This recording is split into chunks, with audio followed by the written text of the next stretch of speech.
Ara Ballia rail मार्ग का बड़हरा की धरती से होकर गुजरना ही होगी जयप्रकाश नारायण एवं वशिष्ठ नारायण की सच्ची श्रद्धांजलि।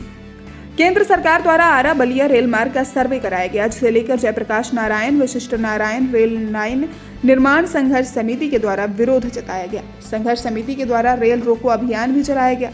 संघर्ष समिति के अध्यक्ष दयाशंकर सिंह ने बताया कि आरा बलिया रेल मार्ग का निर्माण सही बात है, लेकिन इस रेल मार्ग का निर्माण आरा से बड़हरा की धरती एवं जयप्रकाश नगर होते हुए होना चाहिए, तभी जाकर आरा की धरती के पूर्व मंत्री राम सुभग सिंह, विख्यात महान गणितज्ञ वशिष्ठ नारायण सिंह एवं लोकनायक जयप्रकाश नारायण के प्रति सच्ची श्रद्धांजलि होगी।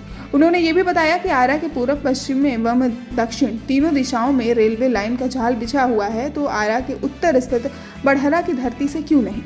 साथ ही उन्होंने ये भी बताया कि मुझे अपने सांसद राजकुमार सिंह पर पूर्ण विश्वास है। वहीं जब संघर्ष समिति के दयाशंकर सिंह से पूछा गया कि शाहपुर भी तो सांसद का क्षेत्र है, इस पर दयाशंकर सिंह ने कहा कि शाहपुर होकर रेलवे लाइन बने मुझे कोई आपत्ति नहीं, लेकिन बड़हरा की धरती से होकर रेलवे लाइन गुजरे, यही बड़हरा की जन जन की मांग है। इससे बड़हरा की धरती का सर्वांगीण विकास होगा। साथ ही रेल निर्माण लाइन निर्माण हेतु संघर्ष समिति का संघर्ष आगे भी अनवरत जारी रहेगा। अब तो सांसद साहब का भी विरोध शुरू हो गया है अपने क्षेत्र में। देखिए, इसको बेवकूफाना हरकत कहा जाएगा।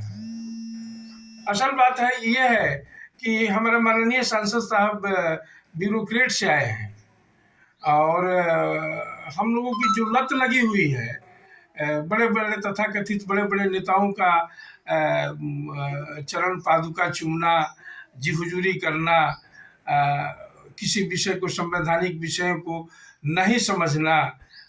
हमारे तथाकथित नेता बोले कि इस विषय पर जिंदाबाद बोलना है, इस विषय पर मुर्दाबाद बोलना है, उस विषय पर वो बोलते हैं। हालांकि किसी अच्छे समाज में ऐसा कहीं नहीं देखने को मिलेगा कि एक विद्वान व्यक्ति को और एक सभ्य व्यक्ति को जो इस देश के लिए जवाबदेह है, वो दुनिया के विषय में G20 की अध्यक्षता का उस व्यक्ति को अवसर प्राप्त हो रहा है। और ऐसे व्यक्ति को कुछ लफंगे किस्म के लोग, मैं अच्छा नहीं कहूँगा, कुछ लफंगे किस्म के लोग उनका विरोध करने की हैसियत रखने का कोशिश करते हैं। अच्छा, इस वर्तमान परिप्रेक्ष्य में जो आपका वशिष्ठ नारायण जयप्रकाश नारायण रेलवे संघर्ष समिति है, उसके द्वारा क्या प्रयास किया जा रहा है? देखिए, अभी पिछले सप्ताह ही हम किसी कार्यवश दिल्ली गए हुए थे, तो माननीय केंद्रीय मंत्री महोदय के कार्यालय में हम मिले और मिल करके हमने उनसे रिक्वेस्ट पूर्वक पूछा कि सर इसमें अभी तक क्या हुआ। तो उन्होंने अपने पीए को यह दिशा निर्देश किया कि इस पॉइंट को नोट करो और पुनः रेल मंत्री से मिलने का व्यवस्था करो, उस पर पुनः चर्चा की जाती है। तो क्या लगता है, आप लोग संतुष्ट हैं? हाँ, आर.के. सिंह पर भरोसा नहीं तो इसका मतलब है कि हमें इसमें देश की राजनीति में किसी भी दूसरे व्यक्ति पर भरोसा नहीं हो सकती है, ये मेरा मानना है। शाहपुर भी तो आर.के. सिंह का क्षेत्र हाँ, है। कोई दिक्कत नहीं है, शाहपुर से रेल बनना बनना चाहिए, हम उसका क्यों विरोध करेंगे।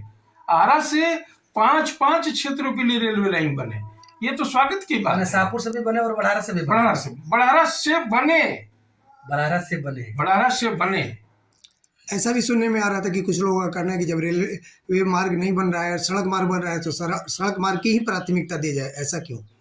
नहीं, हम तो अभी 2 दिन पहले आप ही लोगों में से किसी पत्रकार महोदय के पत्र में मैंने पढ़ा, वो मोबाइल पर ही पढ़ा था कि सिन्हा से लेकर के मोहली घाट के पास में जो है रिवर साइड का जो डेवलपमेंट, बीच का जो लूप दिखलाई देगा, उसके लिए 100 करोड़ रुपए से भी ज़्यादा इन्वेस्ट किया जाएगा, उसको डेवलप किया जाएगा। ये तो बड़हरा की सौभाग्य की बात है। वो बने इसलिए कि गंगा एक्सप्रेसवे को और बक्सर पटना रोड को, इन दोनों को जोड़ना है। उस जोड़ने के लिए वहां पर पुल की 2 लेन पुल की जरूरत नहीं है, वहां पर हमारा मांग है कि 4 लेन पुल बने। 2 लेन से क्या होगा, पुले तो विकास के कार्य तो रोज रोज होते नहीं है। जब 2 लेन ही बनना है तो 4 लेन क्यों नहीं। जबकि छपरा पूरे उत्तर दक्षिण बिहार और उत्तर बिहार को और पूर्वांचल को जोड़ने वाला जो पुल बने और वो सिर्फ 2 लेन के बने, ये ठीक बात नहीं है।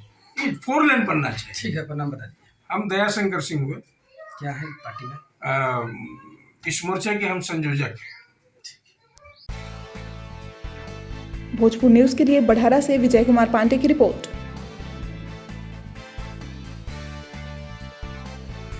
इस खबर को अगर YouTube पर देख रहे हैं तो चैनल को सब्सक्राइब कर घंटी को दबाइए। Facebook पर देख रहे हैं तो पेज को फॉलो, लाइक और वीडियो को शेयर कीजिए। और भोजपुर जिले के तमाम खबरों को सबसे पहले अपने फोन पर पाने के लिए प्ले स्टोर से भोजपुर न्यूज ऐप को इंस्टॉल कीजिए।